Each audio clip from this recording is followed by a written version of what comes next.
13h, 14h, Europe 1 Info. Avec Clélie Mathias sur Europe 1. Et c'est l'heure d'accueillir à 13h21 vos deux chroniqueurs du jour, Clélie, les deux journalistes, Yvan Rioufol et Thomas Bonnet. On va parler du coût réel de nos soins dans un instant. Juste avant, vous avez certainement lu, enfin en tout cas Thomas Bonnet, j'en suis à peu près sûre. Je vous ai pas salué, bonjour, bienvenue. Bonjour Clélie, bonjour à tous. Non, parce qu'on parle... Directement dans le bain. Ouais, comme ça, on y va, cash en direct. Non, mais vous avez lu évidemment l'interview accordée à la presse régionale de notre Premier ministre, qui a détaillé sa feuille de route jusqu'à l'été, on va dire déjà. Et puis, il a aussi affirmé qu'il avait signé 2 décrets qui réformaient l'aide médicale d'État. Alors, ce dispositif, je le rappelle, ça permet aux étrangers en situation irrégulière d'avoir les soins de santé qui sont pris en charge. Les 2 décrets ont été publiés, je crois, au Journal officiel. Le premier renforce la lutte contre la fraude avec des perspectives d'économie de 180 millions d'euros. C'est ce qu'a dit Sébastien Lecornu. Et le deuxième décret modernise les systèmes informatiques de l'État pour que tous les fonctionnaires en charge du dossier puissent y avoir accès. Je vous propose, avant qu'on en parle, d'écouter Gabrielle Cluzel, la rédactrice en chef de Boulevard Voltaire. Elle était au micro de Christine Kelly ce matin sur Europe 1 à ce sujet. Sébastien Lecornu a fait du Sébastien Lecornu, c'est-à-dire qu'il a donné un peu du grain à moudre à l'aile la plus à droite. Vous voyez, je m'occupe de l'AME, je fais en sorte, j'ai compris que l'AME était un sujet pour vous, donc je fais en sorte de réduire un peu. Mais en réalité, c'est absolument symbolique. L'AME institutionnalise la présence en France, en réalité, crée des assurés sociaux. Donc l'AME en soi est un sujet au-delà de son montant et de ce qu'elle coûte aux Français. Yvan Rioufol, vous aussi, vous avez vu ces 2 décrets. Alors, qu'est-ce que vous dites ? Vous dites, comme Gabrielle Cluzel, il aurait pu faire mieux ? Ou est-ce que vous dites, c'est déjà ça, on avance ? Non, mais c'est rien du tout. Vous l'avez dit vous-même, c'est 100 millions d'économies. 180 millions, donc c'est absolument dérisoire. Ça me conforte dans cette idée qu'aujourd'hui, on ne peut plus C'est pas rien... moi qui le disais d'ailleurs, c'est Sébastien Lecornu lui-même. On ne peut plus rien attendre aujourd'hui des dirigeants actuels pour qu'ils réforment, effectivement, pour qu'ils s'intéressent tout simplement à ce problème colossal qui est celui d'une immigration de peuplement qui ne s'intègre plus et qui fait venir en effet, notamment avec le soutien du Conseil d'État, qui fait venir également des demandeurs d'asile qui voudraient être soignés.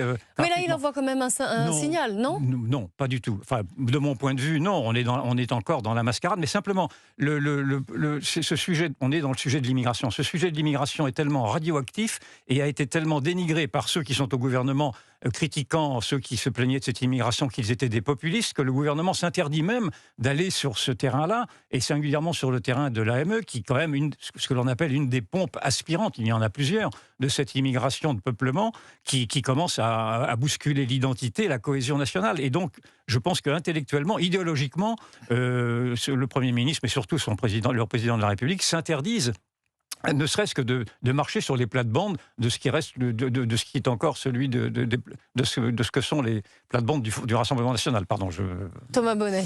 Non mais je suis d'accord, en fait, presque il fallait mieux rien faire que de faire ça. C'est ce que j'allais dire. Il a quand même dit à la presse quotidienne régionale, voilà, j'ai pris 2 décrets sur l'AME. Non mais en fait, ce que je me demande, c'est est-ce qu'il y a des communicants autour de lui qui lui ont dit, bon écoute, là il faut envoyer des petits signaux à la droite, essaye de dire quelque chose sur l'aide médicale d'État. Si c'est ça, franchement, c'est pas réussi parce que ce que disent un certain nombre de représentants politiques à droite, notamment au Rassemblement national, c'est en effet, c'est ce que disait Bruno Retailleau aussi, la France est mieux disante que beaucoup d'autres pays sur les questions des soins ou de l'immigration, de la manière avec laquelle elle l'accueille.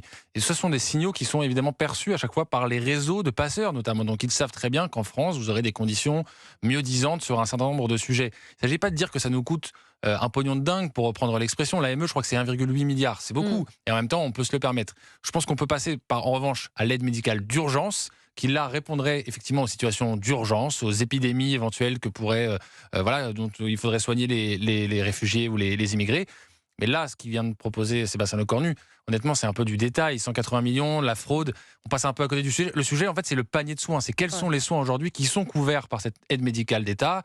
Et le rapport sur lequel il s'appuie d'ailleurs, le rapport Evin Stefanini, disait peut-être qu'on peut revoir un certain nombre de prestations qui sont actuellement offertes et qui en réalité pourraient ne pas dépendre de cette aide médicale d'État. Très rapidement. Oui, non, mais le Premier ministre démontre qu'à partir du moment où vous n'avez pas de volonté politique, et là il n'y a pas de volonté politique, vous ne réglerez pas ce problème qui est le problème central de l'immigration qui sera au cœur de la prochaine présidentielle. Surtout quand vous dépendez des socialistes, parce que c'est ça aussi qu'on n'a pas dit, c'est que s'il avait décidé d'attaquer l'AME, vous ne voulez pas effectivement vous laisser caricaturer en populistes potentiels, eh bien, vous allez laisser faire effectivement cette submersion migratoire. Je peux vous demander, puisqu'on parle de santé, qu'est-ce que vous en pensez de cette proposition de l'Institut Montaigne d'afficher le coût réel des soins sur chaque facture, en disant vous ne déboursez rien, mais voilà ce que ça vous coûte. Par exemple, un bras cassé, une jambe cassée, 70 000, une cataracte, une opération de cataracte, 2 000 euros. Qu'est-ce que vous en pensez? Moi, je trouve que c'est une très bonne idée, en effet, parce qu'on a pris l'habitude, effectivement, parce que comme les soins sont très globalement gratuits, en effet, c'est un grand luxe que nous pouvons avoir avec cette sécurité sociale-là. Il est bien, effectivement, de rappeler aux Français que cela coûte, et que cela coûte à la collectivité, et que le malade coûte également. Donc oui, ça me paraît très, très opportun. Je trouve ça plutôt positif aussi. Attention quand même à ne pas verser dans une forme de stigmatisation ou d'accusation de ceux qui ont par exemple de longues pathologies, qui vont recevoir un certain nombre de factures et qui vont se dire au bout d'un moment je coûte énormément d'argent à la communauté nationale, je deviens un poids. En fait, je mets ça en lien avec le sujet de l'euthanasie où on va arriver à peu près dans les mêmes choses. On va dire bon, ça coûte un peu cher de vous maintenir en vie. Est-ce qu'il ne faudrait pas abréger tout ça? Moi j'ai peur, attention à cette dérive-là. Évidemment à la pédagogie oui, attention à ne pas stigmatiser ni mettre en accusation qui que ce soit. On reste ensemble, on continue notre débat. On a beaucoup parlé de Théo, Ethan, vous savez, ces deux jeunes qui ont été agressés sauvagement par une bande de jeunes mineurs. Alors la violence des mineurs, on va en parler. Vous avez certainement entendu François-Xavier Bellamy ce matin sur Europe 1 qui a dit que la France était en état d'urgence éducative. On en débat dans un instant dans Europe 1 Info avec vous deux, Yvan Rioufol et Thomas Bonnet. Europe 1, il est 13h27. 13h, 14h, Europe 1 Info.